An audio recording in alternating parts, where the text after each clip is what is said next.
ಸರ್ಕಾರದಲ್ಲಿ ಏನು ನಾವು ಸುದ್ದಿ ಕೇಳ್ಪಟ್ಟಿದ್ದೀವಿ,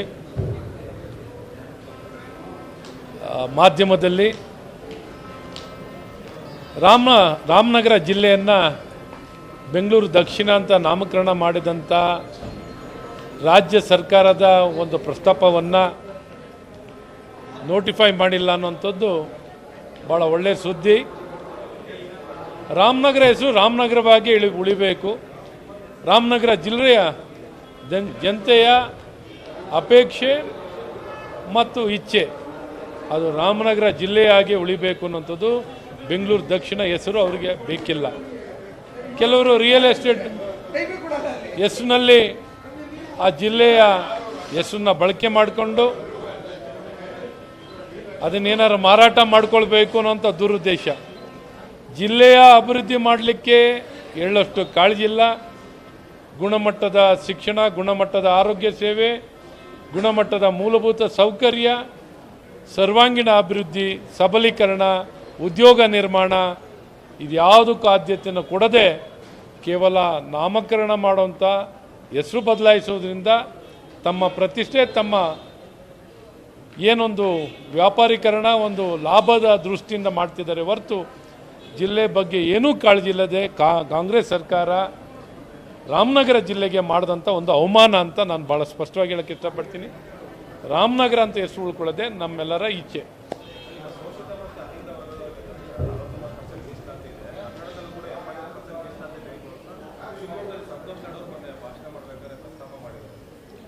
ಸರ್ಕಾರ ನಿಶ್ಚಯ ಮಾಡಲಿ, ಏನೇನು ಮಾಡ್ತಾರೆ ನೋಡುವ.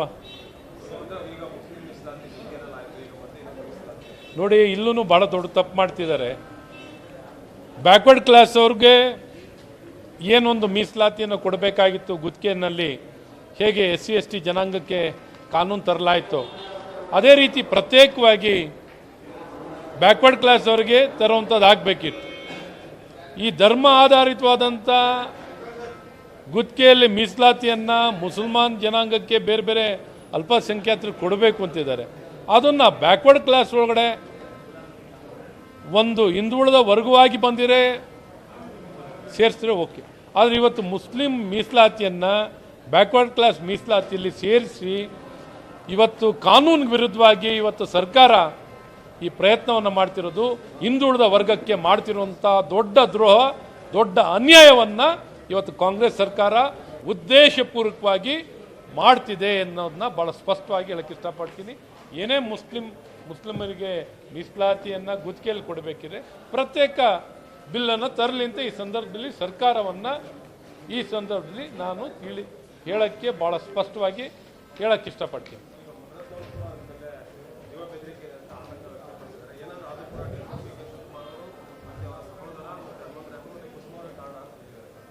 ಈಗ ಮುಖ್ಯವಾಗಿ ನಾನು ಅದ್ರ ಬಗ್ಗೆ ಎಲ್ಲ ಏನು ಹೇಳೋಕ್ಕಿಲ್ಲ.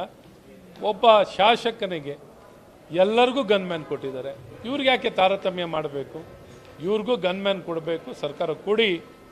ಅವ್ರಿಗೆ ಬೆದರಿಕೆ ಇದೆ ಅಂತ ಹೇಳಿದರೆ ಅವರಿಗೆ ಸುರಕ್ಷಿತವಾಗಿ ಇರೋಕ್ಕೆ ಸರ್ಕಾರ ಎಲ್ಲ ರೀತಿಯಾದಂಥ ಸಹಕಾರವನ್ನು ಕೊಟ್ಟು ಅವರಿಗೆ ಗನ್ಮ್ಯಾನನ್ನು ಕೊಡಿ ಅಂತ ಒತ್ತಾಯವನ್ನು ಮಾಡಿ.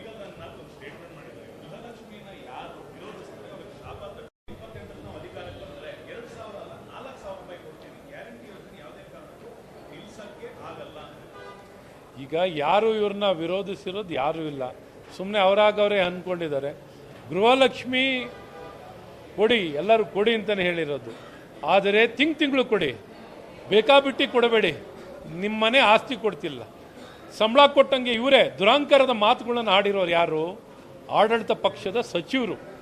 ಏನು ನಿಮಗೆ ತಿಂಗಳು ಸಂಬಳನ ಕೊಡೋಕ್ಕೆ ಅಂತ ಹೇಳಿರೋ ಮಾತು ಯಾರು? ಆಡಳಿತ ಪಕ್ಷದ ಸಚಿವರು. ವಿರೋಧ ವ್ಯಕ್ತಪಡಿಸಿರೋದು ಯಾರು? ಆಡಳಿತ ಪಕ್ಷದ ಶಾಸಕರೇ. ಇವತ್ತು ಗೌರವಾನ್ವಿತವಾಗಿ ಜನ ಕೊಟ್ಟಂಥ ತೆರಿಗೆಯಲ್ಲಿ ಗೃಹಲಕ್ಷ್ಮಿಯನ್ನು ಕೊಡ್ತಿದ್ದೀರಾ. ನಿಮ್ಮ ಜೇಬಿಂದ ಏನಾದ್ರು ಕೊಡ್ತಾ ಇದ್ದೀರಾ? ನಿಮ್ಮ ಜೇಬಿಂದ ಏನು ಕೊಡ್ತಿಲ್ಲ. ಕೊಡೋದನ್ನ ಗೌರವಾನ್ವಿತವಾಗಿ ತಿಂಗಳ ಕೊಡಿ.